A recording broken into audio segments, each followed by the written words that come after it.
इसके बाद हम पढ़ेंगे 1920 गांधी जी का first major movement. 1920 Gandhi ji का first major movement, that is non cooperation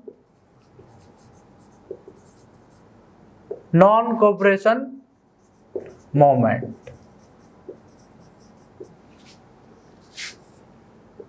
असहयोग आंदोलन, असहयोग आंदोलन। तो बहुत सारे इशू उस टाइम पे हुए, इंडियन का काफी तरीके से डिस्क्रिमिनेट कर रहे थे ब्रिटिशियर्स। अब देखो, एक जलियांवाला बाग इंसिडेंस हो गया, रोलेट एक्ट वो लेके आए, एक गवर्नमेंट ऑफ इंडिया एक्ट 1919 वो लेके आए। तो इंडियंस को हर तरीके से इग्नोर किया गया।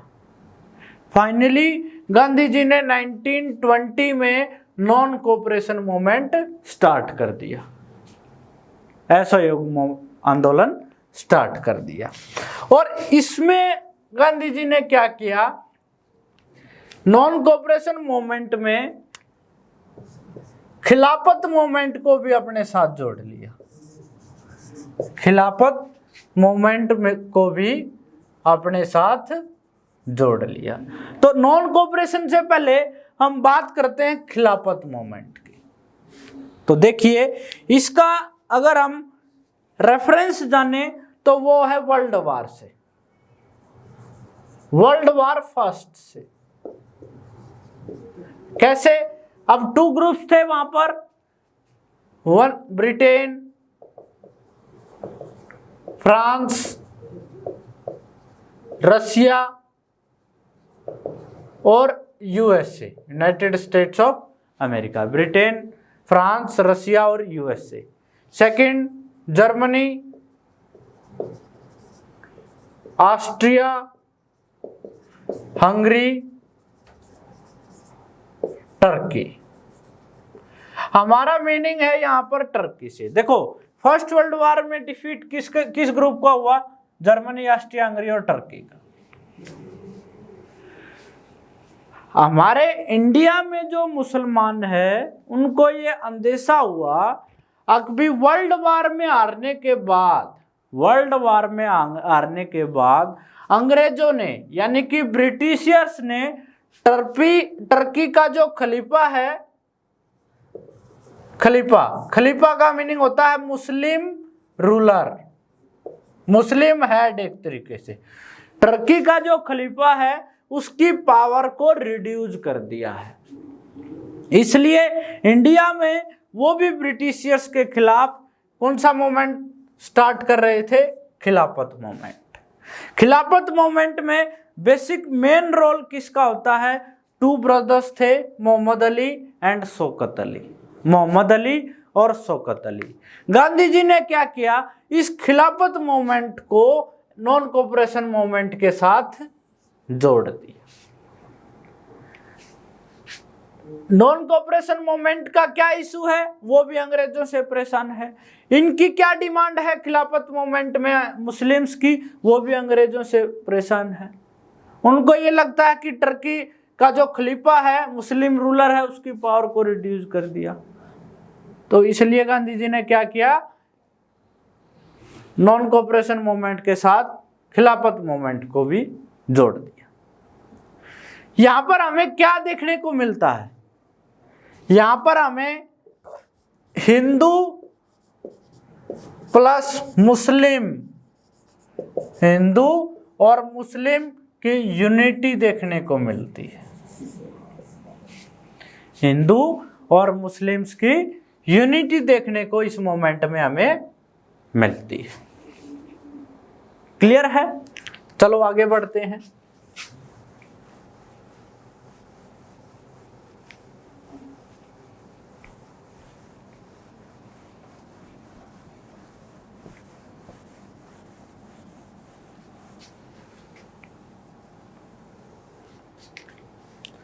अब देखते हैं नॉन कोऑपरेशन, इसका मीनिंग क्या है। अब इसके नाम से ही सजेस्ट हो रहा है असहयोग, सहयोग नहीं करना है, कोऑपरेशन नहीं करना है। किसका कोऑपरेशन नहीं करना है? ब्रिटिशियर्स का कोऑपरेशन नहीं करना है। अगर उनको हम कोऑपरेट नहीं करेंगे तो वो हमारे इधर रूल नहीं कर पाएंगे। किस तरीके से कोऑपरेशन नहीं करना है? टीचर्स स्कूल नहीं जाएंगे, स्टूडेंट्स यूनिवर्सिटी और स्कूल में नहीं जाएंगे, बॉयकॉट करेंगे उनका। लॉयर कोर्ट में नहीं जाएंगे। जो भी गवर्नमेंट सर्वेंट थे, जिस तरीके से आप ब्रिटिशियर्स को कोऑपरेट नहीं करोगे वही बेटर है। आपको कोऑपरेट नहीं करना है। मेन डिमांड जो गांधी जी के हर मोमेंट में मेन डिमांड आपके सामने आती है, boycott of foreign clothes, boycott of foreign clothes. भाई विदेशी वस्त्रों का बहिष्कार आपने करना है। भाई आप कोऑपरेट नहीं करोगे तो ब्रिटिशियर्स फाइनली इंडिया को लीव करेंगे, छोड़ देंगे। लेकिन क्या एक्चुअल में ऐसा हुआ? नहीं हुआ। अब गांधी जी का जो ये मोमेंट था नॉन वायलेंट मोमेंट।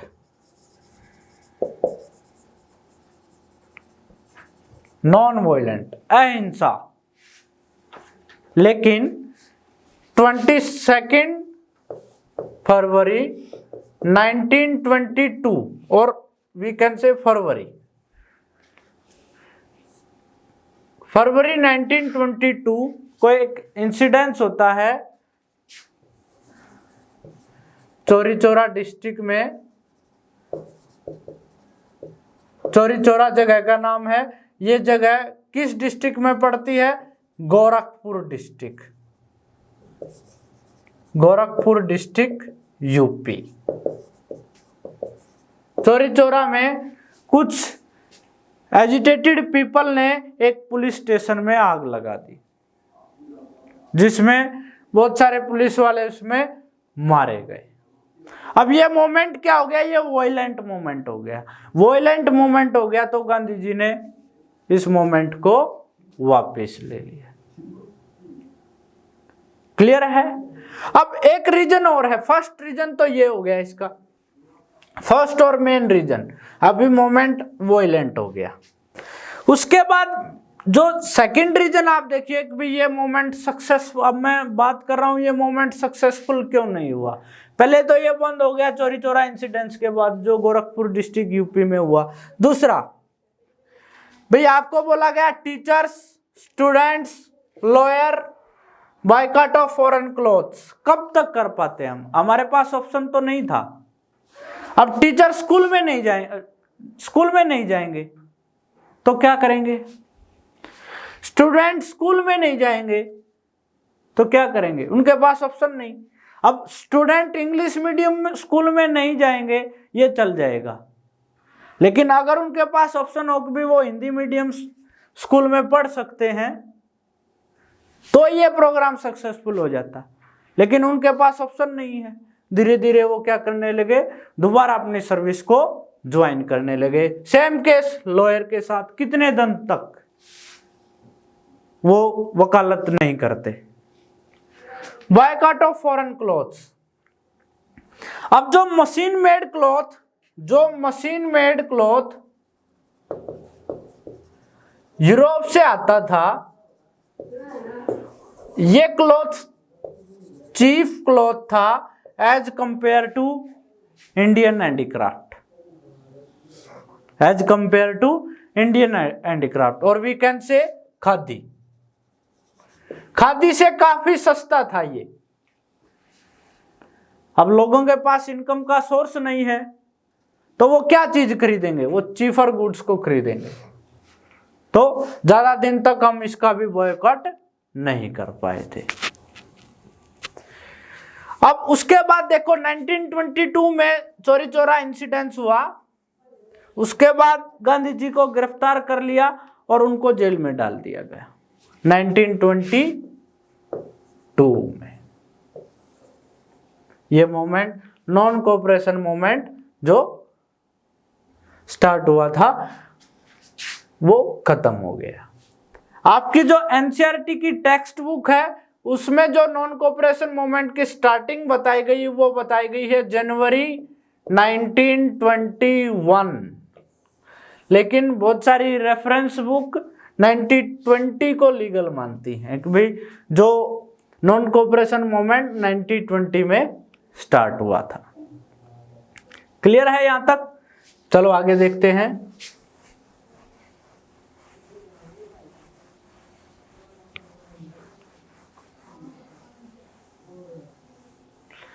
अब एक 1 मार्क्स में क्वेश्चन आता है, बहुत बार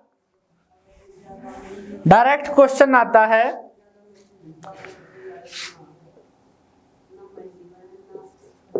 formation of Swaraj party in which year? Formation of Swaraj party कब हुई थी? 1922 में। अब स्वराज का मीनिंग आपसे पूछ लिया जाए, व्हाट इज स्वराज? स्वराज का मीनिंग होता है सेल्फ रूल, यानी कि अब अंग्रेजों का रूल नहीं चलेगा, हमारा रूल चलेगा। तो स्वराज का मीनिंग क्या है? Self rule. अब ये पार्टी का फॉर्मेशन किसने किया था? CR दास और मोतीलाल नेहरू। इन्होंने, मोतीलाल नेहरू फादर ऑफ जवाहरलाल नेहरू, इन्होंने स्वराज पार्टी का फॉर्मेशन किया था। क्लियर है?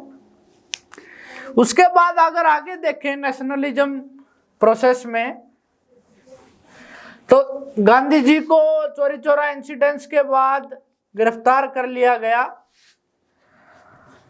1922 में, और 24 में उनको जेल से रिलीज कर दिया। 24 में उनको जेल से रिलीज कर दिया। उसके बाद वो काफी दिन पॉलिटिकल एक्टिविटी से दूर रहे। क्या काम करने लगे? वो काम करने लगे थे सोशल रिफॉर्म का, सामाजिक सुधार, दहेज प्रथा, कास्ट डिस्क्रिमिनेशन, इस तरीके के इशू से रिलेटेड वो काम करने लगे थे। बहुत सारे दिन वो पॉलिटिकल एक्टिविटी से दूर रहे। फिर हम आते हैं 1928। 1928 को कौन सा कमीशन भारत में आया था? उसका आंसर है Simon commission. Simon commission Bharat आया, और इसी साइमन कमीशन को हम ऑल वाइट कमीशन भी बोलते हैं। भाई इसमें सारे अंग्रेज थे। वो इंडिया की सिचुएशन के बारे में, गवर्नमेंट ऑफ इंडिया एक्ट 1919 आया था, उसके इम्प्लीमेंटेशन से रिलेटेड तो वो जानने के लिए आए थे इंडिया की क्या पॉलिटिकल कंडीशन है, क्या सोशल कंडीशन है, क्या इकोनॉमिक कंडीशन है। लेकिन ऑल वाइट कमीशन है, उसमें कोई भी इंडियंस नहीं है। अब कोई इंडियन नहीं है तो क्या हमें रियलिटी मिल पाएगी? नहीं मिल पाएगी। अंग्रेज जिस तरीके से चाहेंगे उसी तरीके से वो अपनी रिपोर्ट पेश करेंगे। कब आया था ये? 1928 में। इसका फॉर्मेशन कब हुआ था? इंग्लैंड में 1927 में। 1927 में इसका फॉर्मेशन हुआ। मैं इसको थोड़ा नीचे लिख देता हूं। 1927 में इसका फॉर्मेशन हुआ। भारत में आया 28 में। 1928 में कौन सा कमीशन? Simon commission. और इसी को हम ऑल वाइट कमीशन भी बोलते हैं। इसी को हम ऑल वाइट कमीशन बोलते हैं। अब इसका इंडिया में बहुत सारी जगह विरोध हुआ। साइमन गो बैक के नारे भी लगे, बहुत सारी जगह इसका विरोध हुआ। अच्छा, इसी के विरोध में लाला लाजपत राय की डेथ हुई थी। भाई लाठी लगने से उनकी 1928 में लाला लाजपत राय की डेथ हुई थी। अब हम थोड़ा सा लाला लाजपत राय के बारे में पढ़ते हैं।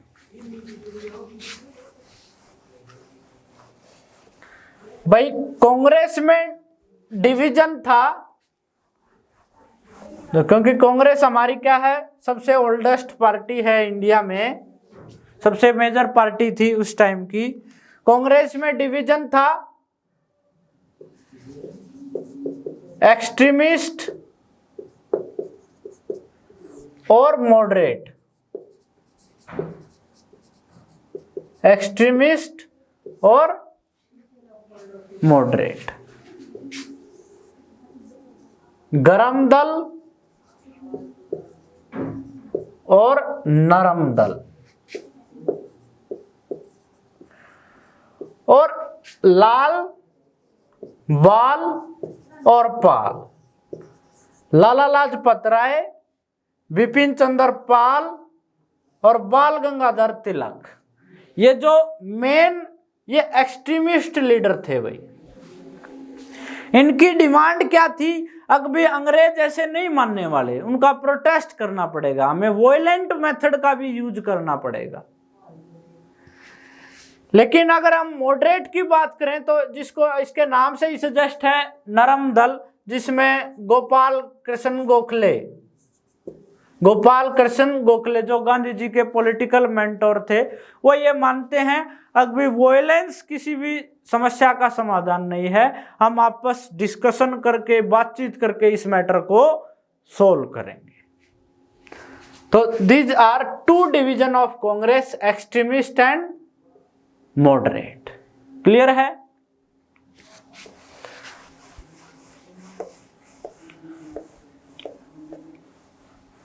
हमने 1928 तक पढ़ लिया है।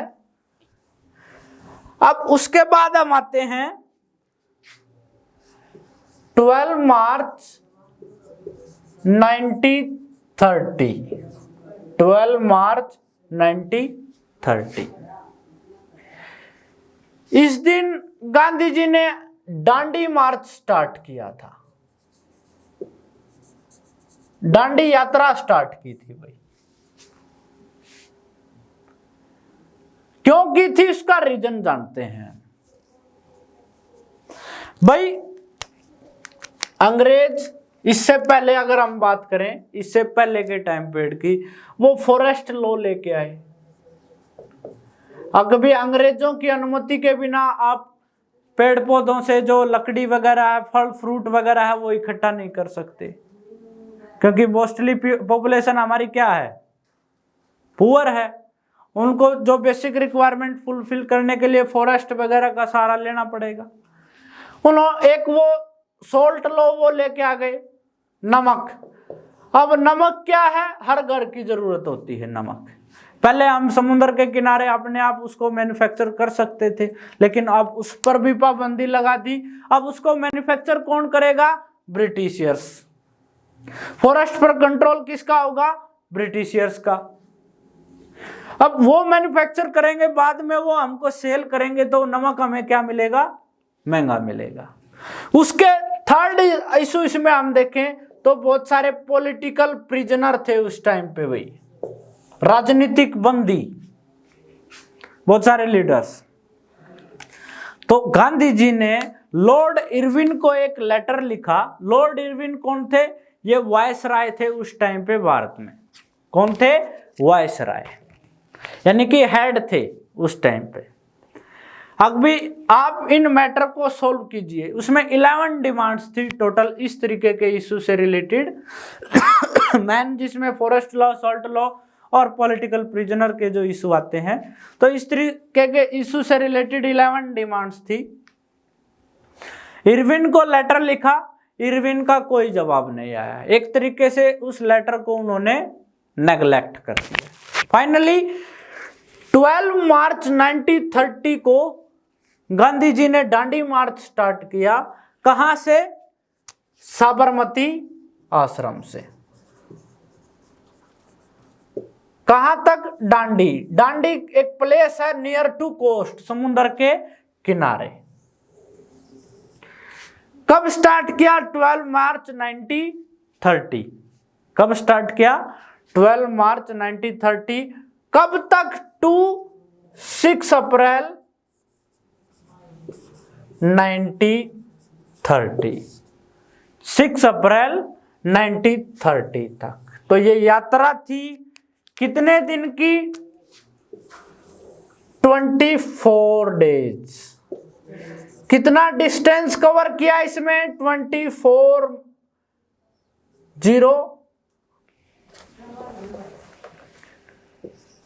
240 माइल, और 1 mile is equal to 1.6 kilometre.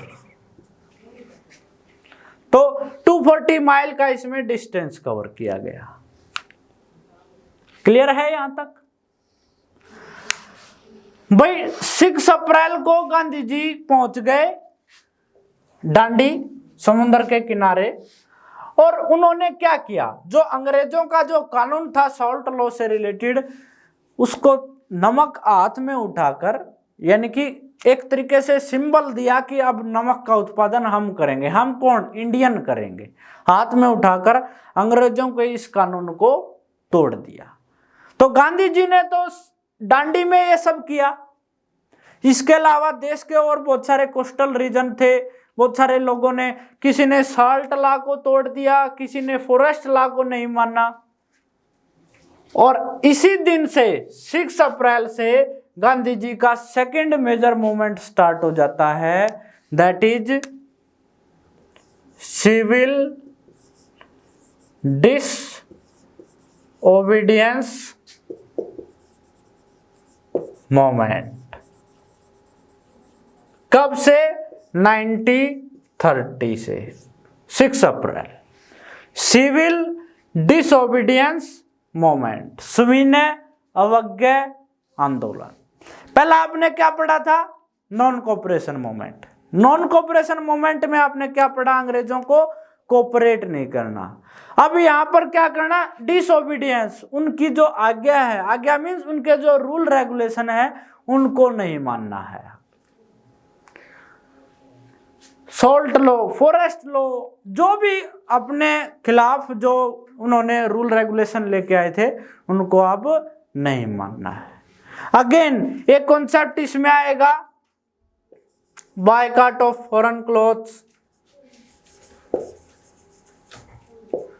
Boycott of foreign cloth, students, teacher वगैरह ये स्कूल में स्ट्राइक करेंगे ब्रिटिशर्स की पॉलिसी के खिलाफ।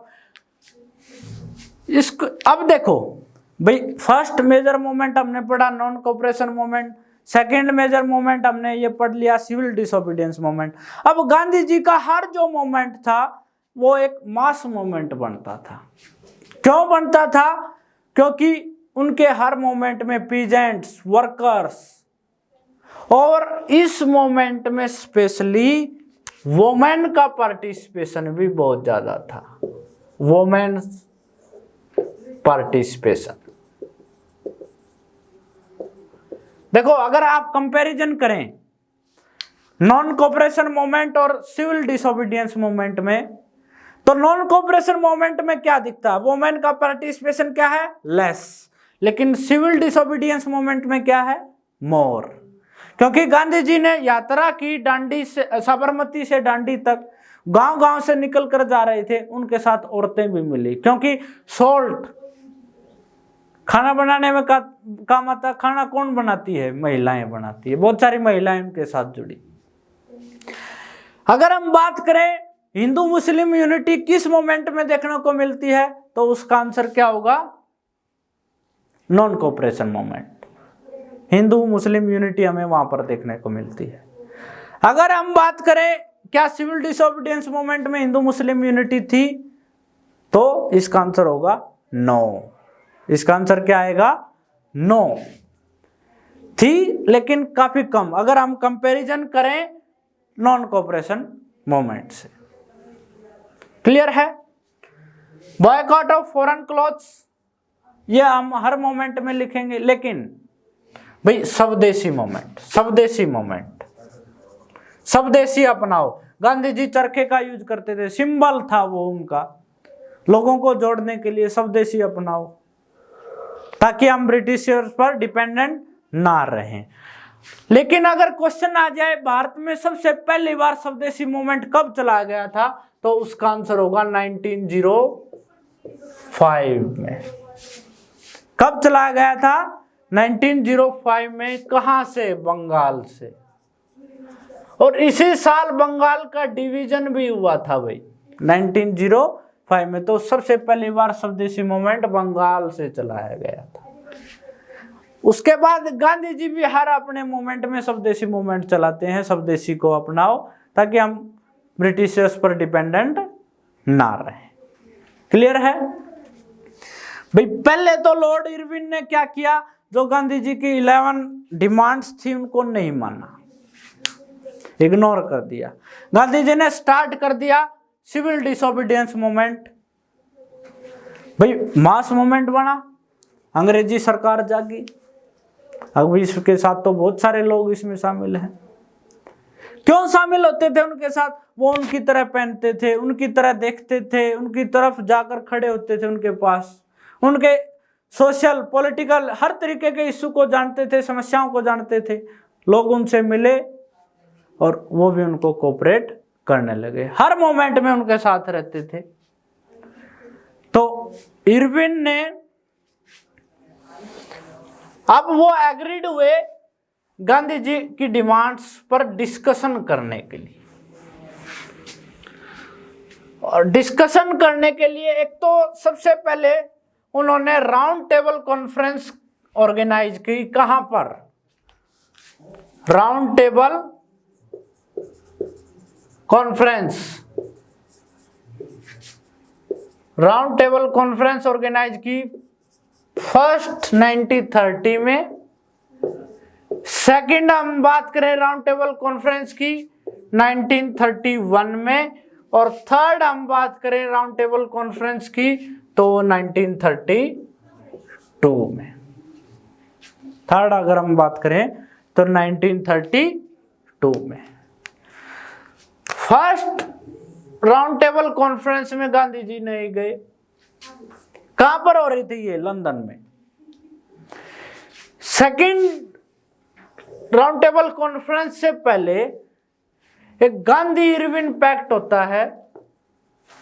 Gandhi Irwin pact. पैक्ट का मीन्स होता है समझौता। कब होता है ये? 31 में।